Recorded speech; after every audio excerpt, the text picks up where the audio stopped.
মই মুখ্যমন্ত্ৰীক কৈ আছো, মুখ্যমন্ত্ৰী ডাঙৰীয়া, মই এই মুহূৰ্তত চেৰেকাপাৰ পঞ্চায়তত আছো। চেৰেকাপাৰ পঞ্চায়তৰ আমাৰ এইটো বৰপাত্ৰ চাৰিআলিত ৰৈ মই ৰাইজক সুধি আছো যে আপোনালোকে যে কৈছে যে এটা ঘৰ আধা যদি ডেমেজ হৈছে আৰু তাৰ ভিতৰৰ বস্তুবিলাক যদি ডেমেজ হৈছে, ঘৰ পানী সোমাইছে, ঘৰটো ভাগি যোৱা নাই, কিন্তু তাৰ ভিতৰৰ বস্তুবিলাক পুৰা ডেমেজ হৈছে, ঘৰটো ক্ষতি হৈছে, তেতিয়াহ'লে 1,70,000 টকা দিম বুলি আপোনালোকে ঘোষণা কৰা আমি শুনিছো। মই ৰাইজক সুধিব কৈছো যে এনেকৈ আধা ক্ষতিগ্ৰস্ত হোৱা পৰিয়ালক 1,70,000 টকা দিলে আপোনালোক সন্তুষ্ট হ'বনে নহয়? নহয়, সন্তুষ্ট নহয়। কিয় নহয়? অলপ আগতে এজনে কৈ আছিল, আপুনি বুজাই দিয়কচোন কিয় নহয়।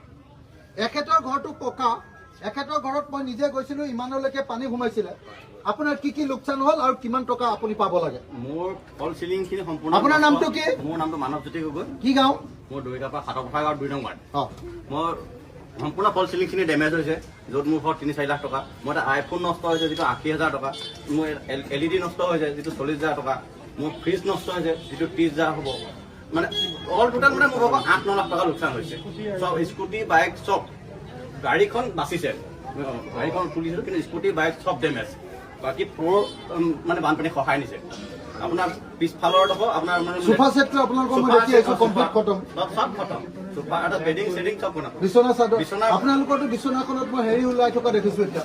মানে প্লাইটো উঠি গ'ল পুৰা। নাই নাই, এইটো কি বোলে কাঠফুলা ওলাই আছে। কাঠফুলা ওলাই আছে।